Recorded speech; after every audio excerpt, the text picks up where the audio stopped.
You're watching Observing ASEAN with me, Ibrahim Sani, as well as my colleague Rizal Zul Kapli. Today we are at Common Ground and I have with me Roshan Thiran of Leaderonomics. Roshan, you've been around quite a bit, right?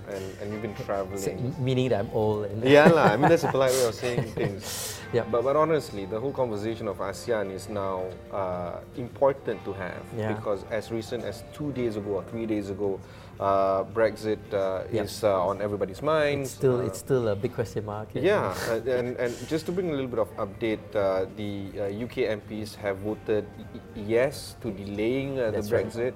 This comes after they voted no to Theresa May's plans, and the Irish backstop is a whole lot of problems there. Do you think ASEAN is going through growing pains, one that is comparable to what the EU is going through? Do you think that ASEAN has what it takes to be a global leader? It's tough, I mean, what is going well for ASEAN, I think, is you've got a number of countries, 10 or so countries that are united in wanting to be a bloc, right? And many years now of cooperation, of harmony and peace, and somewhat like we are diplomatically aligned. Yeah. Problem with all these blocs, EU is one, and there's many others, right? Never seem to really ultimately filter into that big, that dream, that one united, almost state-like organization where the countries are like states and they all operate seamlessly. And because there's a lot of pride, there's a lot of ego. Every country wants their own thing. I mean, look at us in Malaysia with AFTA and our car issue, right? So it's tough, to put it together unless people start to put down everything and say, look, let's start from a blank piece of paper and let's start really building what we want to build. And then all must agree to lay down all their. I mean, there's always things that we keep that we want to hold on to and we refuse to let go, and that's a big problem, An economic professor was explaining to me that there are several stages of development in terms of regional aspect. One of them, of course, is market integration. Before that is currency integration, you name it, right? But he argues with me at least, ASEAN is not trying to be one country at the end of the day. They don't even want to be ASEAN equivalent to the EU. They just want to have an economic bloc that we can trade and perhaps have free movement down the road. And even with this kind of objective, ASEAN is not going anywhere. We're not. He argues, we're not regressing. We're not progressing as well. And that's probably right. We as an economic bloc, we are also very competitive among each other. So you have to put aside and say, look, we are lousy at making cars. Maybe the Thais are better. Because you think what they do, right? I mean, it's like bartering, right? There's a guy that's good at this piece. There's another guy, I'm good at this. We really become center of excellence in the places that we are good at. And then we move and economically work together. But today we all, we want to compete on different aspects with Singapore, with Thailand. But everybody wants to do that. Everybody wants to be the all. And that's where there's got to be some compromise and there's got to be some giving up something to focus on something. It's prioritization. I mean, you cannot be good at everything. Right? I mean, you cannot be a good actor, writer, and producer and everything. Right? You got to start becoming specialized and being good at something. And I think that's our big challenge. Everyone wants to be. Now it's AI. We want to be air capital of Southeast Asia. We want to be everything capital of Southeast Asia, right? Whatever. Banking, financial capital of Southeast Asia. I mean, we want to be everything right now. Best car maker. How, right? So, I mean, I would agree that there needs to be a consensus that, look, we are all going to take one or two things that we're good at and we're going to focus on that. And then we have a great market. Think about it. I mean, we've got Indonesia, Thailand. We've got multi-language, multi-skill. We've got the two biggest trading partners. I mean, to some extent, the biggest economies, India and China, right next to us, right? It's a perfect, geographically, everything's perfect, right? Now it's up to us to put our egos down. It's the same, right? The Indonesians. I guess the EU is as well the same, right? Because Germany is good in, for instance, manufacturing. Yes. France is also good in certain types of manufacturing, Spain as well, and they start to leverage one another. Another conversation that I want to have with you is on some of the end user companies or retail companies, like where we are now, Common Ground. They tell the same story. They are based in an ASEAN capital city.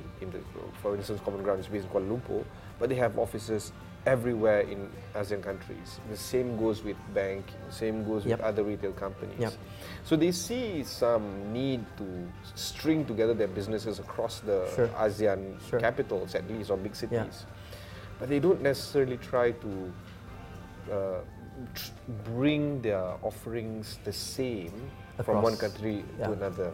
And that degree of hyper-localization in terms of businesses, do you think that that is also something that we need to look at? Perhaps there is a time and place for us to actually unite businesses with the people within ASEAN. Yeah, it's tough, because the world is moving towards, you see, last time you had mass, but today I feel that there's all these weird, there's mass and then there's a weird guy out there, right? There's outliers. Today, these weird guys get together, right? So there's many weirds, right? Or there's many tribes, right? And each tribe is a market in itself. So ASEAN is a bit like that, right? I mean, you've got inside Indonesia, there's so many different markets. Even in Malaysia, you have different segments of market. So the marketer now, or the business is starting to say, how do I attack that market?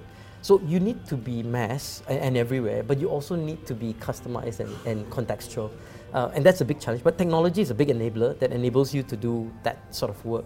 But in the case of ASEAN, I think what we have not done really well is that there are segments, Malaysia, Indonesia, Singapore, there are language similarities.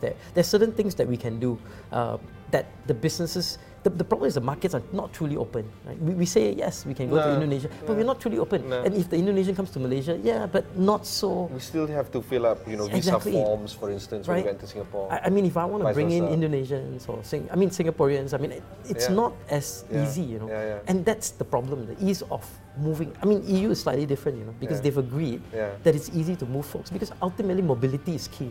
It's mobility and infrastructure. So once you build, it's like China, right, and the US. Once Eisenhower built all those highways and there was mobility, right, immediately you start to see the economy pick up. Because you can move talent to different pieces. The thing about US, China and India, for instance, it's contagious. It's homogeneous. I mean, to some extent, homogeneous is contagious. I'm talking about the landlocked idea as well. True. It's a bit easier there. But here it's policy, right? It's about immigration policy. Because if you really say anybody can move, right? The Vietnamese can come here, we can go to Vietnam. You will start to see creative ideas here sparked and easily moved across. But that to me is a big change. If we move, we allow seamless immigration. Yeah, but you just said it earlier, right? Competition. Everybody's so competitive with one another. How so? Not gonna happen, right? They see it as a zero-sum game. If you advance, I'm going to lose, and vice versa. So I got to advance. Exactly. But I really think that if you really want to unlock it, first step is to allow mobility. Because infrastructure, we are good. I mean, you look at the whole of ASEAN, Indonesia is picking up. In Vietnam, it's unbelievable. Thailand's infrastructure, transport, we're there, right? Now it's about mobility, right? Unleash that, right? And boom, government should not try to run business, right? They should just put the right policies and structure and enable everything will kick in, right?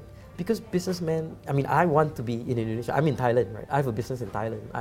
But it's so hard to get to Indonesia that it's easier for me to open up business in India, right? And I'm now looking at China, right? But to me, I should be in Indonesia, I should be in Philippines. But it's not easy to do work there, right? But at least that's my take. Again, not so much on a academic perspective, but really as a practical purpose. No, that's the point, right? I mean, we leave the academicians with their books, but right now we want to talk about practical application. To me, mobility, and it comes with immigration, right? I mean, just say, hey, we can seamlessly move talent across ASEAN.